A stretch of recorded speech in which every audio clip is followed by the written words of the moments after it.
Technology పరంగా అభివృద్ధి చెందుతున్న నగరాల్లో జీసీసీల ఏర్పాటు అధికమవుతుంది. అసలు ఈ జీసీసీలు ఏమిటనే అనుమానం కొంతమందిలో ఉంది. జీసీసీలు ఏమిటి, ఎందుకోసం వీటిని ఏర్పాటు చేస్తున్నారో తెలుసుకుందాం. గ్లోబల్ ఇన్-హౌస్ సెంటర్లుగా పిలువబడే ఈ గ్లోబల్ కెపాసిటీ సెంటర్లు బహుళజాతి సంస్థలు ఇతర దేశాల్లో స్థాపించే ప్రత్యేక వ్యాపార యూనిట్లు. ఈ కేంద్రాలు గ్లోబల్ కార్యకలాపాలకు మద్దతు ఇవ్వడానికి, సృజనాత్మకతను ప్రోత్సహించడానికి, కంపెనీకి విలువను జోడించడానికి, స్థానిక ప్రతిభను, నైపుణ్యాలను, మౌలిక సదుపాయాలను ఉపయోగిస్తాయి. జీసీసీలు ఏర్పడక ముందు కూడా ఇలాంటి విధానం అమల్లో ఉండేది.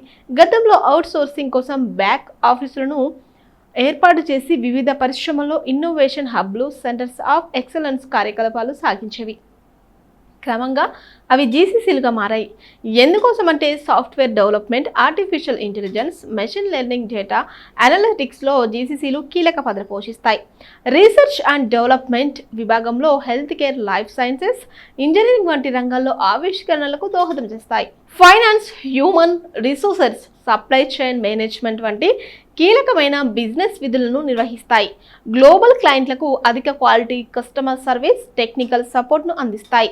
కొన్ని జీసీసీలు వ్యర్థాల నిర్వహణ, పునరుత్పాదక ఇంధన పరిష్కారాలతో సహా స్థిర ఇంధన పద్ధతులపై దృష్టి పెడుతున్నాయి.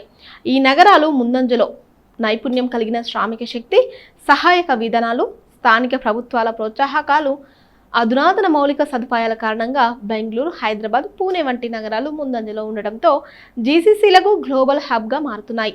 వివిధ విభాగాల్లో సృజనాత్మకతను జోడించడంలో, ప్రపంచ కార్యకలాపాలకు మద్దతు ఇవ్వడంలో జీసీసీల సాంకేతిక అభివృద్ధి పాత్ర కీలకంగా మారుతుంది. సాఫ్ట్వేర్ డెవలప్మెంట్, వివిధ పరిశ్రమల కోసం ఎంటర్ప్రైజెస్ సాఫ్ట్వేర్లు, అప్లికేషన్స్ అభివృద్ధి చేయడంలో జీసీసీలు కీలక పాత్ర పోషిస్తాయి. ఈ కేంద్రాలు తరచుగా నిర్దిష్ట వ్యాపార అవసరాలకు అనుగుణంగా పరిష్కారాలను సృష్టించడంలో తోడ్పడతాయి. AI, machine learning, artificial intelligence, ML ఆవిష్కరణలో జీసీసీలు ముందంజలో ఉన్నాయి.